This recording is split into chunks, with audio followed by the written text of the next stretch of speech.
Quiet, please.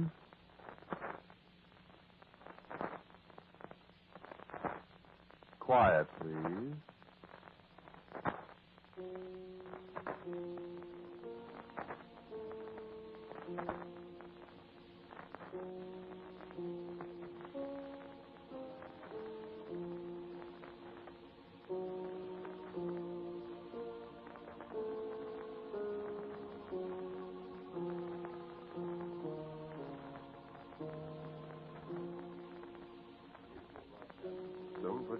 Quiet, Please, which is written and directed by Wyllis Cooper and which features Ernest Chappell. Quiet Please for tonight is called Not Responsible After 30 Years.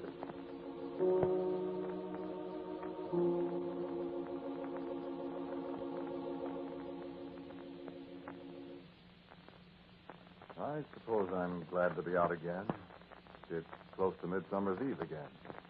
I've got a date for that night. I've been thinking about the date all the time I've been in Dartmoor, planning how to get back to the circle and everything. And those 3 years have gone pretty slowly. Pretty slowly. Listen, the British prisons aren't like the ones at home. They don't fool around here. Well, they're fair, all right, I suppose, but British prison food isn't exactly what I'd order. And those gray uniforms stamped with a broad arrow are pretty depressing. In for? Why, I was in for stealing. Stealing a wristwatch, to be exact. 3 years ago, just about this time of the year.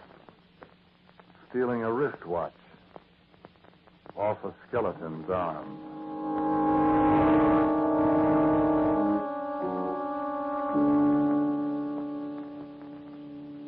Well, sure, I don't mind telling you. I was in the OWI this last war.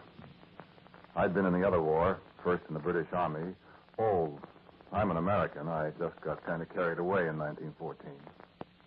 And when this one came along, I put in for OWI and made it. They sent me to England. I'd always wanted to come back to England. All those 30 years since I first came here and enlisted in the Coilies. The King's Own Yorkshire Light Infantry, K-O-Y-L-I, Coilies. But you know how it is. You're in the advertising business. You've got accounts to look after. You go fishing in the summer with a client and all that. So the OWI was what you might call a heaven-sent opportunity.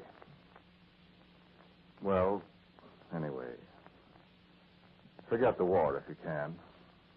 I want to tell you about Midsummer's Day, 1945.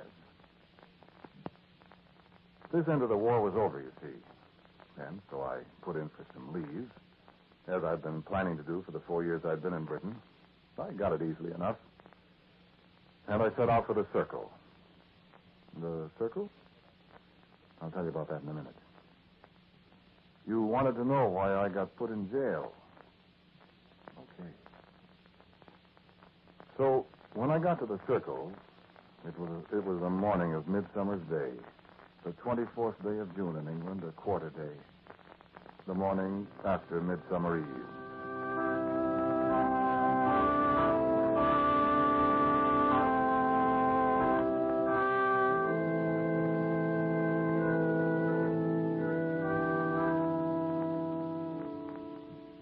Well, I hardly recognized the place, well as I knew it. At first, I thought they were digging some kind of fortification or something. And then I remembered that the war was over, and why should they be digging air raid shelters or whatever it was now? And when I went closer, I discovered what was going on. That's an old Roman camp or something, sir. They found some old Roman soldiers down there. My heart turned over. Old Roman soldiers. A Roman camp. I remember the 9th Spanish Legion of Tiberius Claudius, the 9th Snails, the other Romans called them. And I remember the motto on the eagle standards of the 9th, the bronze ribbon below the SPQR of the regular army. The words the 9th cherished and fought for. Slow but sure. The 9th that helped defeat Caractacus, king of the Britons, 19 short years after Christ was crucified. And it stayed in Britain almost 400 years afterwards, until the The very language of Rome disappeared. Disappeared among them except for the commands of the centurions at parade. I remembered so many things. And I drew nearer to the excavation where a couple of navvies were handing up a long canvas-wrapped thing from the muddy clay. And I wasn't surprised at all when the man who seemed to be in charge unwrapped the canvas to reveal a skeleton of a man, his short bronze sword at his side. And on his left arm, dangling loosely from the muddy white ulna, an Elgin wristwatch of the vintage of 1915.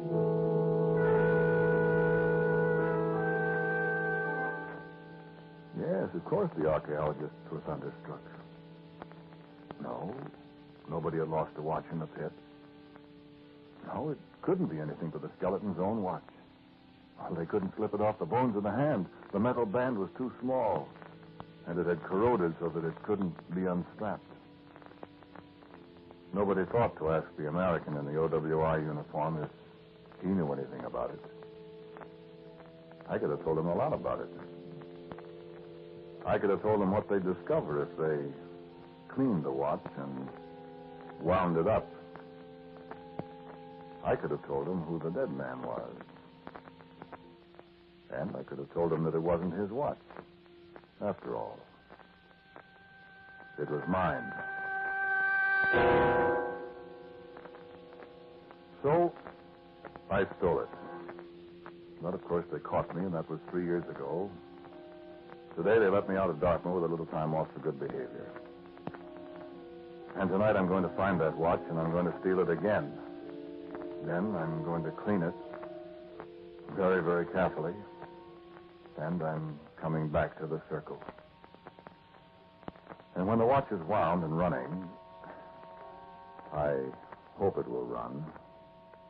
Now, it's been underground there for 30 years. Or is it...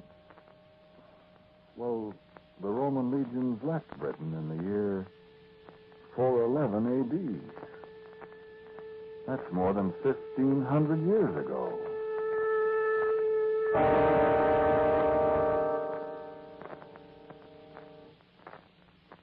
Lance Corporal Edward Mullen was my friend. I was the only American in the battalion, and the hard-headed Yorkshire dalesmen don't take up easily with foreigners. But Mullen, who had been my drill master, took rather a liking to me somehow.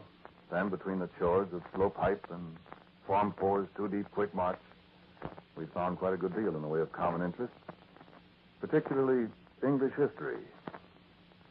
We could see the towers of York Minster from our drill ground, But I wish you could meet Edward Mullen. Aye, lad. The old wall that Severus built in the year 208 ran straight across yon field over there. Aye. York's always been a garrison town. There was Severus, and then Constantius about 100 years later. And Constantius, he died by yonder clump of trees, they say. I suppose they dig up a lot of Roman relics and stuff, huh? Around here? Oh, aye. Old pieces of armor, coins, and that sort of thing. And occasionally part of a skeleton. Aye. This was a lively place in the old days, Yank. I wish I had a chance to see more of it. Well, perhaps we could wangle a day off and have a deco at things. Wish we could. Well, Sergeant Major's an old pal of mine. See what I can do, eh? Oh, boy. Like it, eh? Not us. Don't come that cockney stuff on me, lads. You know, I think bloody coal streamers. Where could we go, for instance, Corporal? You know some places where we could find some stuff? A coin or something? I do know. I know a score of places. Hey, ever hear of Druids? Druids? Sure. Used to go around in white robes with mistletoe in their hair and play harps and do magic tricks. I wouldn't be quite so flip about Druids, Greg. Huh? You know, there's people about that take Druids somewhat serious. In this day and age? Aye. Huh. What'd you ask about it? Well, I know where there's a Druid circle. Where they used to meet? Aye. Where maybe they still meet. Oh, now, come on. You know what tomorrow night is, Greg? 23rd of June. Uh-huh. Have you got guts, Yank? Well, I suppose so. Guts enough to go to a druid circle on Midsummer's Eve? Huh? Well, why not, for Pete's sake? Well, you'll not get frightened and run away and leave me. Well, of course I won't. Why should I? Well, it just might be, lad, that you might see something you might not be expecting, like.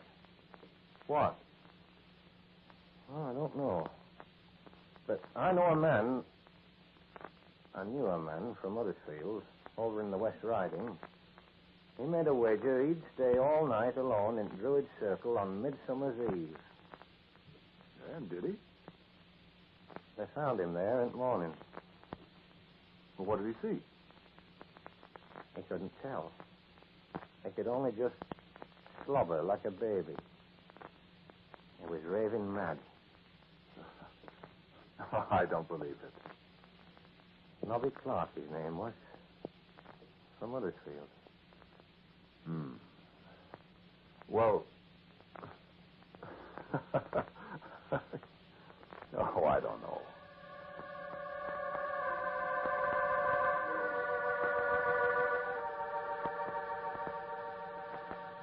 You have never seen a druid circle by moonlight. I want you to picture tall, wide-spreading oak trees, hundreds of years old. I want you to see a circle of great stones, twice as tall as a man, casting long black shadows across the grass. I want you to hear the little night wind rustling the leaves of the ancient oaks, sounding like the far-off, whispered conversation of a great conclave of beings from another world.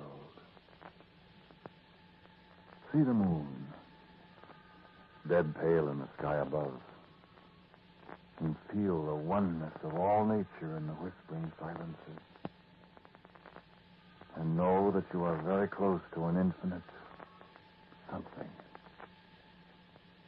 Sense that you, who came to watch in the Druid Circle on Midsummer Eve,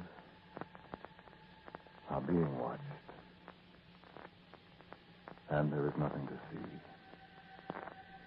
Nothing but the grim old monoliths standing in a silent circle and their lengthening shadows reaching out to the two soldiers crouched under the low-hanging branches of the oaks. There is nothing to hear. Nothing but the rustle of the leaves and the quickened breathing of the man beside you in the dark. I looked at my watch. It lacked less than a minute of midnight. And as the hand slowly crept to the hour, a veil seemed to come over the moon, though the sky was cloudless. And there was the sound of a deep-toned bell, clanging thunderously once and echoing across the empty glade. And suddenly the glade wasn't empty anymore.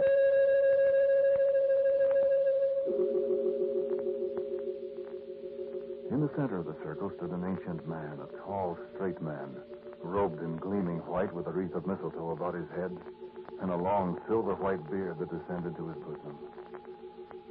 And I heard Edward Mullen's sharp intake of breath and his whisper in my ear. The druid. And the majestic old man turned, and I could see his eyes gleaming in the moonlight as he gazed straight at us. And then he raised his staff entwined with oak leaves and brandished it. And from somewhere behind us, I heard the tread of marching men. It was a long time, it seemed to me, before I realized that these were not men in British Army ammunition boots, armed with Lee Enfields and bayonet short Mark III. It wasn't until they marched out into the moonlight in the circle that I recognized them in their tight leather helmets and kilted battle dress, with their lances aloft and their short bronze swords clanking at their hips. That I recognized them as a cohort of the legions of Rome of 1,500 years ago.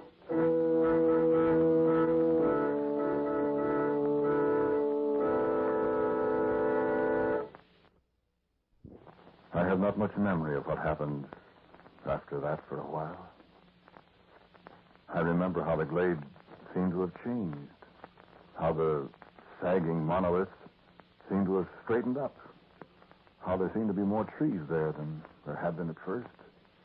The shapes of the hills seemed altered somehow. And there was a high wall stretching across the field beyond us. A wall shoulder high, built of heavy stones and with guard platforms at regular intervals.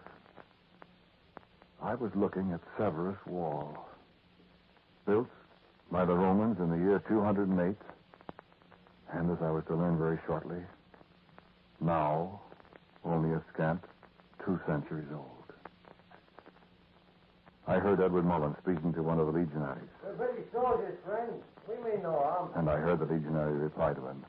And the tongue he spoke was English of the fashion. We be British soldiers too, man, of the 9th. Why, you're a Roman. Aye, so. Civis Romanus sum. I have not the Latin, see. Though I'm a Roman citizen. You're British? Aye, so we all are. All English born, but Romans. There have been no true born Roman in the 9th since days of Constantius, more than 100 years ago. What year is this? Why, 1163. This can't. There were no Romans in Britain in 1163. Why, Henry II was King of England then. What age there? Wait. Anno Domini? No, Orbis Conditae. In the army, we use the old style from the founding of Rome. Well, aren't you Christians then? Oh, we're Christians, many of us. Greg? Let me see. Rome was founded in 753 B.C. 753 from 1163, 410. This is A.D. 410. Aye. Look, soldier, the legions go back to Rome next year, don't they?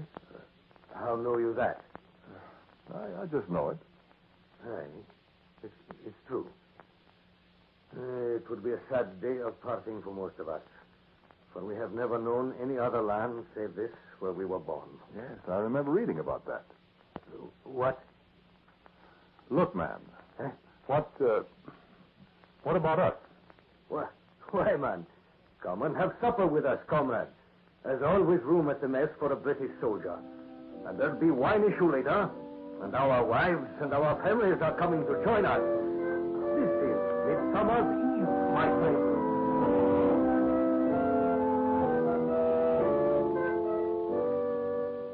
I could tell you about that Midsummer's Eve. I could tell you about the songs and the stories our new comrades told us about fighting the outlaws who swarmed down from the north to shatter themselves against the stones of the wall of Severus. And I could tell you of the women, the wives and daughters of the legionaries, the ones who danced, the ones who poured the heavy, sour red wine and drank with us out of sweaty leather helmets. I could tell you of Lance Corporal Edward Mullen brimming with that wine, drilling a squad of Roman soldiers, teaching them the manual of arms with their lances, even to the aloe of the right foot against the heel of the left when they came to present. And me, I was applauded loudly when I stood forth and declaimed, Arma verumque cano, and followed right through in my best Lakeview High School elegance until I fell flat on my face at the 6th line. And flat on my face I was when the sun came up on Midsummer's Day in the year of our Lord 410. Flat on my face with 60 Roman legionaries, none of whom had a worse hangover than the one I sported. That was when I discovered a strange thing. My watch was running backward. Perhaps that was an effect, not a cause. Perhaps the Druid had laid a spell on it that made it, in time, run backwards. Perhaps the going backward in time had affected the watch. I don't know even today. But I have an idea. And tonight, I'm going to find out. The legionaries accepted us. We accepted them, as soldiers are quite apt to do. In time of war, everything is wrong. We were there. We saw no way of returning, so we refused to bother our heads about it.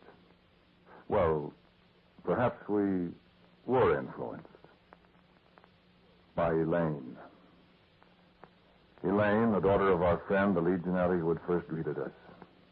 His name was Spurius Decius Athelstan Holtwig. Elaine and I fell in love with her. And Edward Mullen fell in love with her. I remember how we talked one early fall day beside the wall. Elaine and I. I do hate to go. Well, your father will probably be discharged as soon as he gets back to Rome, and you'll just have to come back here. I'd like the trip. Well, I'd take you to Rome, Elaine. Would you, Greg?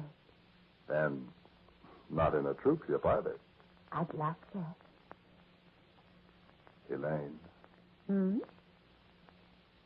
What if I asked your father? Well, May I? no, Greg, don't. Well, why not? Well, Don't you love me? I love you, Elaine. I like you, Greg. I try to make you very happy. Greg, Well, no. when you come back then? Elaine? When I come back, Greg, Mullen and I are going to be married. And I talked to Edward Mullen, my friend. And he talked to me. I don't know what to say, Greg. I know you love her. Yes. But, Edward, I can't stay here then. Why? Well, I can't stay here and see you and Elaine. I just can't do it. It's not... I can't do it. You'll have to stay, Greg. No. But why? Elaine likes you. Look, old boy, we're friends, aren't we? Of course we're friends. But don't Let's you... always be friends. Oh, where could you go? Maybe I should go back, Edward. How? I'm going to find the druid. You don't know where he is. I'm going to the circle. Greg, don't be a fool. No. Well, what if you can't find him? The Legion will be gone soon. I'll go over the other side if I can't get back where I belong. You won't do that. Listen, Edward, I can do as I please. Greg. Can't you see that I don't ever want to see you again? Can't you understand that you're taking from me the one thing? It was a fair contest, Greg. Fair contest or no fair contest, do you think I'm going to stay here in this godforsaken place and see you and Elaine every day? Well, don't you understand? I'm sorry, Greg. I've got to leave. I know. I hope you'll forgive me someday, old friend. I'll never forgive you.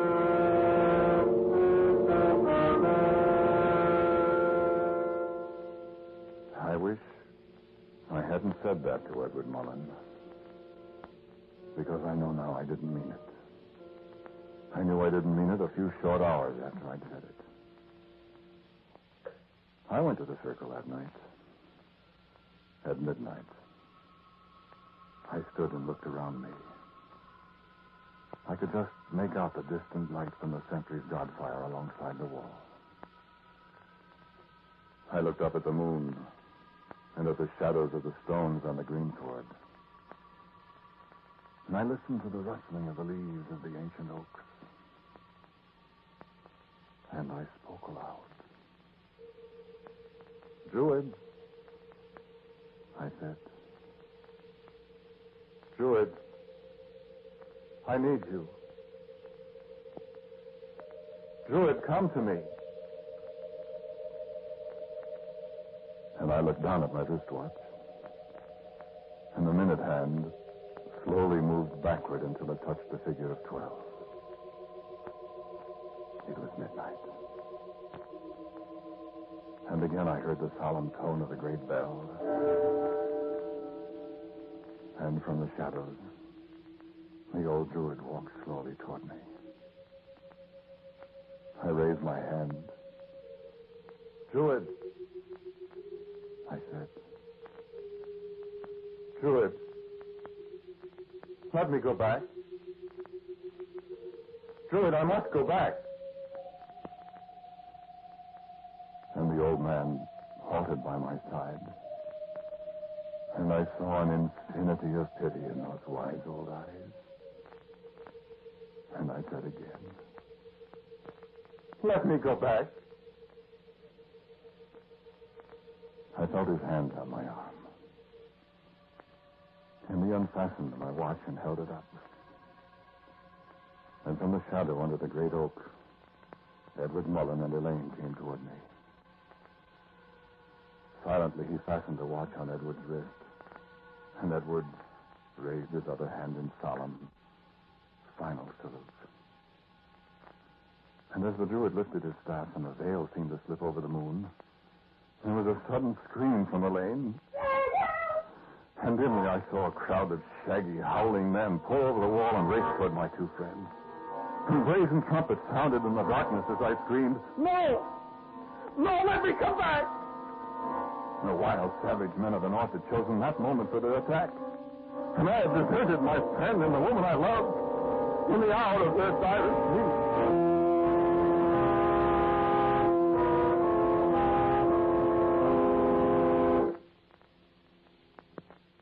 And it was 30 years ago that the red-capped MPs found me and got me back to camp. But they never found Edward Mullen, once Lance Corporal of the King's Own Yorkshire Light Infantry, and late legionary in the 9th Legion of Rome, the slow but sure legion. So now Midsummer's Eve is nearly here, and I must have my watch back. And perhaps the Druid will let me come back to the 9th and start over. Maybe I can help if I can get there in time. Maybe not. That skeleton with the wristwatch, with my wristwatch. Its right arm was lifted in a very military, final British Army salute.